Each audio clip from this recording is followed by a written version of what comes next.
Hello friends, welcome back to my YouTube channel HSC study point by SK.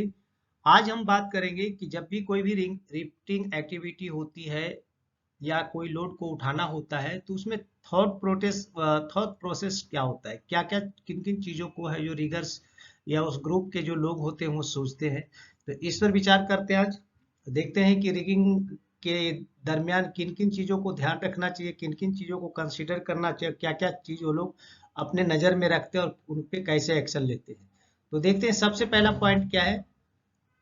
What is to be done with the load, मतलब load को किस तरह से उठाना है और इसको कहाँ रखना है, कहाँ प्लेस करना है, इसके बारे में उनको पहले ध्यान रखना होता है।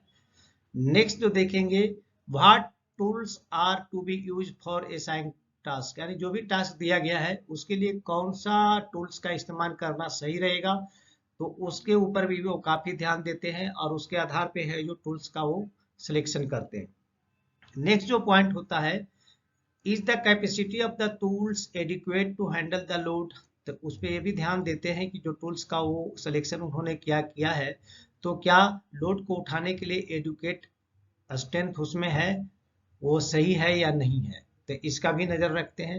नेक्स्ट पॉइंट है, what forces are involve in lifting and moving, तो जब ये लिफ्टिंग एंड मूविंग जब करते हैं तो उसमें कौन कौन सा फोर्स वहां पे अप्लाई हो सकता है, जैसे वहां विंड का प्रेशर भी रहता है या और बहुत सारे एटमॉस्फेरिक का भी प्रॉब्लम होता है।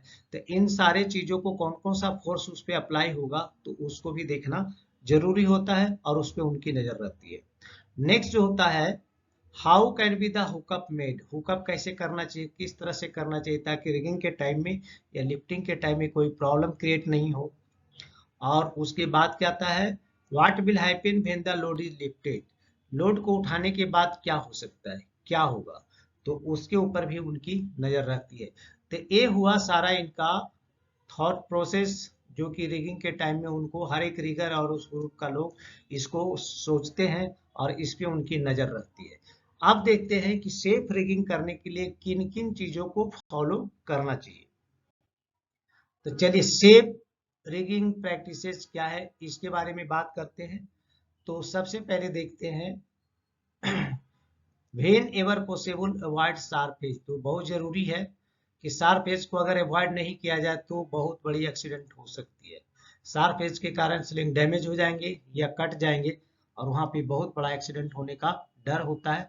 तो सबसे पहले हो सकता है कि जितना पॉसिबल हो सके शार्प एज से टच नहीं होना चाहिए।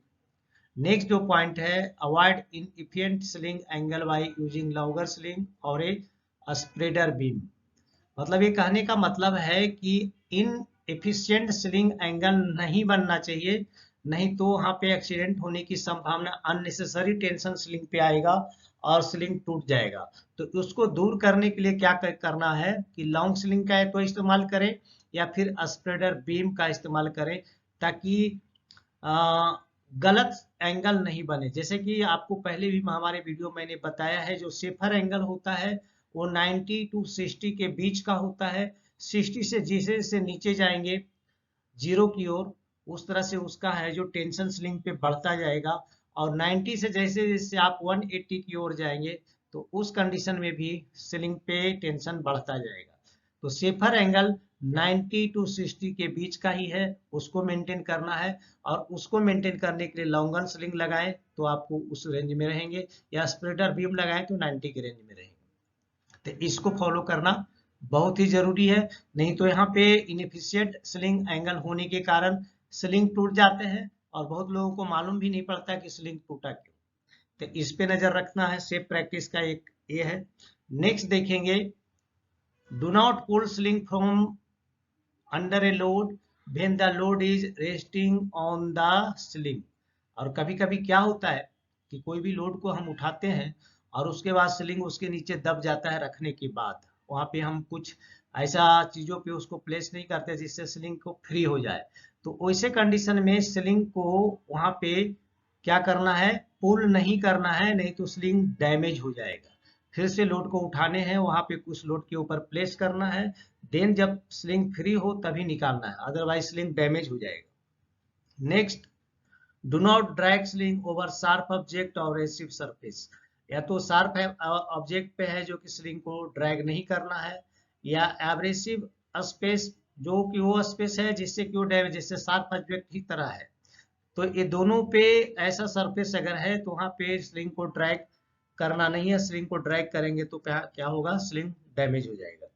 नेक्स्ट जो पॉइंट है, do not leave sling laying where heavy loads on top. तो ये भी है, हैवी अगर कोई भी स्लिंग है और कोई हैवी लोड है तो उसके नीचे अगर स्लिंग दबा हुआ है नहीं छोड़ना है, नहीं तो उसके इम्पैक्ट के कारण स्लिंग डैमेज हो जाएगा। तो ये कभी भी नहीं करना है, हैवी लोड के नीचे स्लिंग को नहीं छोड़ना है। नेक्स्ट पॉइंट है, do not leave sling on way where vehicle में ड्राइव ओवर। देखते कभी कभी रोड पे स्लिंग को यूं ही छोड़ देते हैं, उस पे बहुत सारी गाड़ियां आती है और जाती रहती है। कुछ ऐसी गाड़ियां होती है जिसके टायर बहुत ही सख्त होते हैं, तो वो क्या करेगा, स्लिंग को पूरा डैमेज करके चला जाएगा, फिर स्लिंग काम का नहीं रहेगा। तो यहाँ पे ये भी चीज का ध्यान रखना है कि स्लिंग रोड पे नहीं होनी चाहिए। नेक्स्ट देखते हैं, sling should be store in A assigned area, मतलब स्लिंग को असाइंड एरिया में ही रखें। अब असाइंड एरिया में रखेंगे तो जरूर, लेकिन इन पे क्या क्या चीजों का ध्यान रखना है। तो सबसे पहले चीज क्या है, the storage should be such that the sling will not be subjected to kinking, यानी इस तरह से रखें कि स्लिंग में किंक होने का डर नहीं हो या कोई मैकेनिकल डैमेज उसमें नहीं हो। तो वैसे जगह पे इसको रखना है, वहां पे इसका कोरोसिव एटमॉस्फेयर नहीं होना चाहिए और वहां पे एक्सेसिव टेम्परेचर नहीं होना चाहिए। ऐसा नहीं कि हमने वहां पे कोई वेब स्लिंग को रख दिया और वहां का टेम्परेचर बहुत हाई, तो वेब स्लिंग क्या हो जाएगा, सिंक हो जाएगा, पूरा पिघल सकता है। तो नजर रखने की जरूरत है कि कौन सा स्लिंग को कहाँ पे रखा जाए। टेम्परेचर पे भी नजर रखना है, उसका एटमॉस्फेयर पे भी नजर रखना है, वहां पे कोई कोरोसिव एटमॉस्फेयर तो उसके भी नजर रखने हैं, नहीं तो इन सब चीजों की वजह से स्लिंग डैमेज हो जाएगा। नेक्स्ट चीज क्या है, damage sling should always be repair before they are placing assigning storage area. तो कोई भी डैमेज स्लिंग को स्टोर एरिया में रखने के पहले उसको रिपेयर करना चाहिए। तो रिपेयर तो किसी स्लिंग का हो नहीं सकता ओनली चेन स्लिंग को छोड़ करके, क्योंकि चेन स्लिंग में फिर उसका सेक्शन पार्ट का रिपेयर होता है जो कि लिंक होते हैं, तो उसको चेंज करके फिर उसको रखना है। बाकी कोई भी स्लिंग है जो मेटल में से एक बार डैमेज हो गया तो रिपेयर नहीं होगा, वेब स्लिंग एक बार डैमेज हो गया तो रिपेयर नहीं होगा, या बायर ऑफ स्लिंग एक बार अगर डैमेज हो गया तो रिपेयर नहीं होगा। तो यहाँ पे रिपेयर सिर्फ और सिर्फ अगर किया जा सकता है तो चेन स्लिंग का किया जा सकता है, अगर उसको असाइंड एरिया में रखना है। और अगर उसमें डैमेज तो पहले उसको रिपेयर करवा के रखना है और फिर टैग लगा देना है चेक करवाने के बाद। Next, do not make temporary repair of sling with makeshift parts. ये तो करना नहीं है, ये कभी भी एक गलत है कि टेम्पोररी रिपेयर स्लिंग में मेकशिफ्ट पार्ट दे करके नहीं करना है।